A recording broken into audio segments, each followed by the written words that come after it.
ಆಚಿ chilli powder ಸಖತ್ ಖಾರ ಬಣ್ಣ ಮತ್ತು ರುಚಿ ಆಚಿ ಚಿಲ್ಲಿ ಪೌಡರ್. ಎಸ್ಐಟಿ ವಿಚಾರಣೆಗೆ ಇನ್ನೂ ಕೂಡ ಹಾಜರಾಗದಂತ ತಿಮ್ರೋಡಿ ಟೀಮ್ ಸುಜಾತ ಭಟ್ ಮಾತ್ರ ವಿಚಾರಣೆಗೆ ಆಗಮನ ಆಗಿರೋದು. ಆದ್ರೆ ತಿಮ್ರೋಡಿ ಟೀಮ್ ಮಾತ್ರ ವಿಚಾರಣೆಗೆ ಹಾಜರಾಗಿಲ್ಲ. ಬೆಳಗಿನ ಜಾವದಿಂದ ಎಸ್ಐಟಿ ಕಚೇರಿ ಬಳಿಯೇ ಇರುವಂತಹ ಸುಜಾತ ಭಟ್ ವಿಚಾರಣೆಗೆ ಹಾಜರಾಗುವಂತೆ ನೋಟಿಸ್ ನೀಡಿದ್ದಾರೆ ಎಸ್ಐಟಿ ಅಧಿಕಾರಿಗಳು. ಆದ್ರೆ ತಿಮ್ರೋಡಿ ಟೀಮ್ ಮಾತ್ರ ಇತ್ತ ಸುಳಿದಿಲ್ಲ. ತಿಮ್ರೋಡಿ, ವಿಠಲ್ ಗೌಡ, ಜಯಂತ್ ಟಿ ಹಾಗೂ ಮಟ್ಟಣ್ಣನವರ್ ಇವರಿಗೆ ನೋಟಿಸ್ ಕೊಡಲಾಗಿದೆ. ಆದರೆ ವಿಚಾರಣೆಗೆ ಇನ್ನೂ ಹಾಜರಾಗಿಲ್ಲ.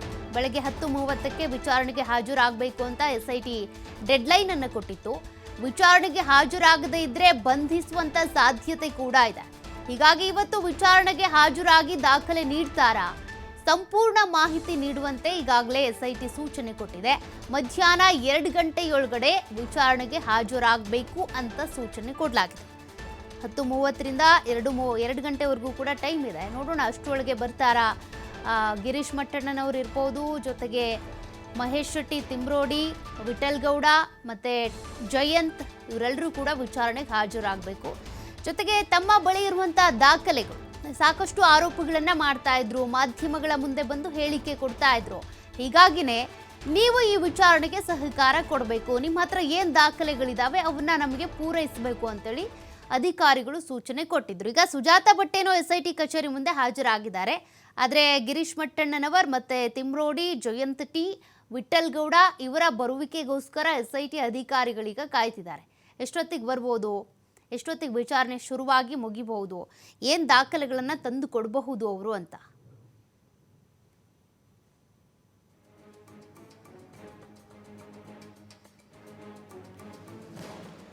ನೋಡಿ, ಹಿಂದೆ ಕೂಡ ಮಹೇಶ್ ಶೆಟ್ಟಿ, ತಿಮ್ರೋಡಿ ಅವರನ್ನು ಕೂಡ ವಿಚಾರಣೆಗೆ ಒಳಪಡಿಸಲಾಗಿತ್ತು. ಒಂದಷ್ಟು ದಾಖಲೆಗಳನ್ನ ಹೊತ್ತು ತಂದಿದ್ರು. ಇನ್ನು ಗಿರೀಶ್ ಮಟ್ಟಣ್ಣನವರು ಕೂಡ ಹೇಳ್ತಾ ಇದ್ರು, ಅವರೇ ಪೊಲೀಸರು ಬಂದು ನನ್ನೇನು ಕರ್ಕೊಂಡು ಬರಬೇಕು, ಅರೆಸ್ಟ್ ಮಾಡಬೇಕು ಅಂತ ಇಲ್ಲ, ನಾನೇ ತನಿಖೆಗೆ ಹಾಜರಾಗ್ತೀನಿ ಅಂತ. ಹಾಗಾಗಿ ಇವತ್ತು ಡೆಡ್ಲೈನ್ ಇದೆ. 4 ಜನರು ಕೂಡ ತನಿಖೆಗೆ ಹಾಜರಾಗಲೇಬೇಕು. ಹಾಜರಾಗಿಲ್ಲ ಅಂದರೆ ಬಂಧಿಸುವಂಥ ಸಾಧ್ಯತೆ ಕೂಡ ಇದೆ. ಬಂಧನದ ಭೀತಿ ಇದ್ದರೆ ಖಂಡಿತವಾಗ್ಲೂ ಇವತ್ತು ಹಾಜರಾಗಿ ತಮ್ಮ ಬಳಿ ಇರುವಂತಹ ದಾಖಲೆಗಳನ್ನು ಕೊಡ್ತಾರೆ. ಅಂದರೆ ನೀವು ಹೋಗಿ ಮಾಧ್ಯಮಗಳ ಮುಂದೆ ದಾಖಲೆ ಕೊಡೋದು ಬೇಡ, ಎಸ್ಐಟಿ ಅಧಿಕಾರಿಗಳಿಗೆ ಕೊಡಿ ಅಂತ ಎಸ್ಐಟಿ ಅಧಿಕಾರಿಗಳು ಸೂಚನೆ ಕೊಟ್ಟಿದ್ರು. ನಿಮ್ಮ ಹತ್ರ ಆ ದಾಖಲೆ ಇದೆ, ಈ ದಾಖಲೆ ಇದೆ ಅಂತ ಹೇಳ್ತಿರಲ್ಲ, ಸರಿ ಏನು ದಾಖಲೆಗಳಿದ್ದಾವೆ, ಯಾರ ಮೇಲೆ ನಿಮ್ಮ ಆರೋಪ, ನಿಜಕ್ಕೂ ಕೂಡ ನೂರಾರು ಹೆಣಗಳನ್ನು ಹೂತಿದ್ದು ನಿಜಾನ, ಇನ್ನು ಚಿನ್ನಯ್ಯ ಅಂತ ಬಂದರೆ ಚಿನ್ನಯ್ಯನು ನಿಮ್ಮ ಟೀಮೇ ಅಂತ ಹೇಳ್ತಿರೋದು. ಹಾಗಾಗಿ ಸಾಕಷ್ಟು ಅನುಮಾನ, ಗೊಂದಲಗಳಿತ್ತು. ನೋಡೋಣ ಇವತ್ತು ವಿಚಾರಣೆಗೆ ಹಾಜರಾಗ್ತಾರಾ ಅಂತ. ಮತ್ತಷ್ಟು ಡೀಟೇಲ್ಸ್ ಕೊಡ್ತಾರೆ ಪ್ರತಿನಿಧಿ ಆದಿತ್ಯ. ಮಹೇಶ್ ಶೆಟ್ಟಿ, ತಿಮ್ರೋಡಿ ವಿರುದ್ಧ ಈಗಾಗಲೇ ಸುಳ್ಳು ಆರೋಪ ಕೇಸ್ಗೆ ಸಂಬಂಧಪಟ್ಟಂತೆ ಕೂಡ ಒಂದು ಅಪ್ಡೇಟ್ ಸಿಗ್ತಾ ಇದೆ. ಅದ್ರ ಬಗ್ಗೆ ಡೀಟೇಲ್ಸ್, ಜೊತೆಗೆ ಮಹೇಶ್ ಶೆಟ್ಟಿ, ತಿಮ್ರೋಡಿ ಅವರ ಟೀಮ್ ಇನ್ನೂ ಕೂಡ ತನಿಖೆಗೆ ಹಾಜರಾಗಿಲ್ಲ ಅನ್ನೋದು ಗೊತ್ತಾಗ್ತಾ ಇದೆ. ತಮ್ಮ ಬಳಿ ಇರುವಂಥ ದಾಖಲೆ ಕೊಡೋದಕ್ಕೆ ಇವತ್ತು ಡೆಡ್ಲೈನ್. ಬರ್ತಾರಾ, ಏನು ಕತೆ, ಎಲ್ಲಿದ್ದಾರೆ, ಬೆಳ್ತಂಗಡಿಯಲ್ಲೇ ಇದ್ದಾರಾ?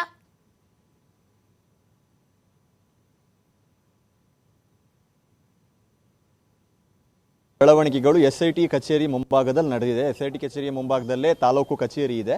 ಒಂದು ಕಡೆಯಿಂದ ಮಹೇಶ್ ಶೆಟ್ಟಿ, ತಿಮ್ರೋಡಿ ಬೆಂಬಲಿಗರು ಸರ್ಕಾರ ಪರಿಶೀಲನೆ ಮಾಡಬೇಕು ಅನ್ನುವಂತ ಆಗ್ರಹವನ್ನ ಮಾಡೋದಕ್ಕೆ ಮನವಿಯನ್ನ ಕೊಡೋಕೆ ಬಂದ ಸಂದರ್ಭದಲ್ಲಿ ಪೊಲೀಸರು ತಡೆದು ಇಲ್ಲೊಂದು ಹೈಡ್ರಾಮಾ ಆಯಿತು. ಈಗಾಗಲೇ ಅವರು ಮನವಿಯನ್ನ ಕೊಟ್ಟು ವಾಪಸ್ ಆಗ್ತಾ ಇದ್ದಾರೆ. ಇದರ ಜೊತೆಗೆ ಇವತ್ತು ಮಹೇಶ್ ಶೆಟ್ಟಿ, ತಿಮ್ರೋಡಿ, ಜಯಂತ್ ಶೆಟ್ಟಿ, ಗಿರೀಶ್ ಮಟ್ಟಣ್ಣನವರ್, ವಿಠಲ್ ಗೌಡ ಮತ್ತು ಸುಜಾತ ಗೌಡಗೆ ಎಸ್ಐಟಿ ವಿಚಾರಣೆಗೆ ಹಾಜರಾಗಬೇಕು ಅಂತ ನೋಟಿಸ್ ಅನ್ನ ನೀಡಿತು. ಈ ಪೈಕಿ ಈಗಾಗಲೇ ಸುಜಾತ ಭಟ್ ಎಸ್ಐಟಿ ಕಚೇರಿಯ ಒಳಗಡೆ ಇದ್ದಾರೆ ಅನ್ನುವಂತ ಮಾಹಿತಿ ಇದೆ. ಆದ್ರೆ ಉಳಿದಂತೆ ಯಾರೂ ಕೂಡ ಇವತ್ತು ವಿಚಾರಣೆಗೆ ಈವರೆಗೂ ಕೂಡ ಹಾಜರಾಗಿಲ್ಲ. ಸೊ ಮಹೇಶ್ ಶೆಟ್ಟಿ, ತಿಮ್ರೋಡಿ ಅವರು ಕೂಡ ಇವತ್ತು ವಿಚಾರಣೆಗೆ ಹಾಜರಾಗುವುದು ಬಹುತೇಕ ಡೌಟ್ ಅನ್ನುವಂತ ಮಾಹಿತಿಗಳು ಕೂಡ ಸದ್ಯ ಬರ್ತಾ ಇದೆ. ಇನ್ನುಳಿದಂತೆ ಗಿರೀಶ್ ಮಟ್ಟಣ್ಣನವರ್, ಜಯಂತ್ ಶೆಟ್ಟಿ, ವಿಠಲ್ ಗೌಡ ಹಾಜರಾಗುವಂತ ಸಾಧ್ಯತೆಗಳು ಕೂಡ ಇದೆ. ಸೊ ಇವತ್ತು ನಡೀತಾ ಇರುವಂತಹ ಒಂದು ವಿಚಾರಣೆ ಅಥವಾ ತನಿಖೆ ಅನ್ನೋದು ಬಹಳ ಪ್ರಮುಖವಾದ, ಗಂಭೀರವಾದ ತನಿಖೆ ಅಂತ ಹೇಳ್ಬೋದು. ಈ ಹಿಂದೆ ಕೂಡ ಈ ಮೂವರನ್ನ ವಿಚಾರಣೆಗೆ ಒಳಪಡಿಸಲಾಗಿತ್ತು. ಜಯಂತ್ ಶೆಟ್ಟಿ, ಗಿರೀಶ್ ಮಟ್ಟಣ್ಣನವರ್, ವಿಠಲ್ ಗೌಡ ದೀರ್ಘವಾಗಿ ಅವರನ್ನ ವಿಚಾರಣೆಗೆ ಒಳಪಡಿಸಿ ಅವರಿಂದ ಹೇಳಿಕೆಗಳನ್ನ ಪಡೆಯುವಂತದ್ದು ಮಾಡಿದ್ದಾರೆ. ಒಂದಿಷ್ಟು ಜಾಗಗಳಿಗೆ ಕರ್ಕೊಂಡು ಹೋಗಿ ಅಲ್ಲಿ ಹಾಜರು ಪ್ರಕ್ರಿಯೆ, ಸ್ಥಳ ಪರಿಶೀಲನೆಗಳನ್ನ ಕೂಡ ಮಾಡಿ ಮುಂದಕ್ಕೆ ವಿಚಾರಣೆ ಅವಶ್ಯಕತೆ ಇದ್ರೆ ಬನ್ನಿ ಅಂತ ಹೇಳಲಾಗಿತ್ತು. ಆ ಸಂದರ್ಭದಲ್ಲಿ ಇವರನ್ನ ವಶಕ್ಕೆ ಪಡಿತಾರೆ ಅಥವಾ ಬಂಧನ ಮಾಡ್ತಾರೆ ಅನ್ನುವಂತ ರೀತಿಯ ನಿರೀಕ್ಷೆಗಳೆಲ್ಲ ಇತ್ತು. ಆದ್ರೆ ಅದು ದಿನ ಕಳೆದಂತೆ ಹೆಚ್ಚಿ ಆಗ್ತಾ ಹೋಯಿತು.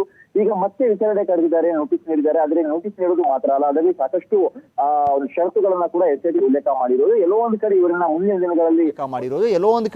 ಮುಂದಿನ ದಿನಗಳಲ್ಲಿ ವಶಕ್ಕೆ ಪಡೆಯುವ ಸಾಧ್ಯತೆಗಳು ಇದೆಯಾ, ಅಥವಾ ಚಿನ್ನಯ್ಯನ ಬುರುಡೆ ಪ್ರಕರಣಕ್ಕೆ ಇವರನ್ನ ಸಾಕ್ಷಿಗಳನ್ನಾಗಿ ದಾಖಲಿಸುವಂತ ಸಾಧ್ಯತೆಗಳು ಕೂಡ ಇದೆ ಅಂತ ಹೇಳಲಾಗ್ತಾ ಇದೆ. ಹಾಗಾಗಿ ಯಾವುದಕ್ಕೂ ಇವರು ವಿಚಾರಣೆಗೆ ಹಾಜರಾಗಬೇಕು. ಇನ್ ಕೇಸ್ ವಿಚಾರಣೆಗೆ ಹಾಜರಾಗಿ ಚಿನ್ನಯ್ಯನ ಬುರುಡೆ ಪ್ರಕರಣ ಸತ್ಯಾಸತ್ಯತೆಗಳು ಏನು, ಆತನೇ ಆ ಥರ ಬಂದು ವಿಚಾರಗಳನ್ನ ಹೇಳಿದ್ದ ಅಥವಾ ಇವರ ಪ್ರೇರಣೆಯಿಂದ ಆತ ಏನಾದರೂ ಈ ಥರ ಹೇಳಿಕೆಗಳನ್ನ ಆರೋಪಗಳನ್ನ ಮಾಡಿದ್ನ, ಇನ್ ಕೇಸ್ ಆತನೇ ಆಗಿದ್ದರೆ ಆತ ಸುಳ್ಳು ಹೇಳಿಕೆಗಳನ್ನ ಕೊಟ್ಟಿದ್ದಾನೆ ಅನ್ನುವಂಥ ರೀತಿಯಲ್ಲಿ ನೀವು ಸಾಕ್ಷಿ ಹೇಳ್ತೀರಾ ಅನ್ನುವಂಥ ರೀತಿಯಲ್ಲೂ ಕೂಡ ಅವರಿಗೆ ಪ್ರಶ್ನೆ ಮಾಡೋ ಸಾಧ್ಯತೆ ಇದೆ. ಇನ್ ಕೇಸ್ ಆತ ಮಾಡಿರುವಂಥ ಆರೋಪ ನಿಜ, ಆತ ಹೇಳಿರುವಂಥದ್ದು ಎಲ್ಲ ನಿಜ ಅಂತಾನೆ ಹೋರಾಟಗಾರರು ಏನಾದರೂ ಮತ್ತೆ ಅದನ್ನು ಮುಂದುವರಿಸಿದರೆ ಅವರ ವಿರುದ್ಧ ಕೂಡ ಕ್ರಮ ಆಗುವಂಥ ಸಾಧ್ಯತೆಗಳನ್ನು ಅಲ್ಲಗಳೆಯುವಂತಿಲ್ಲ.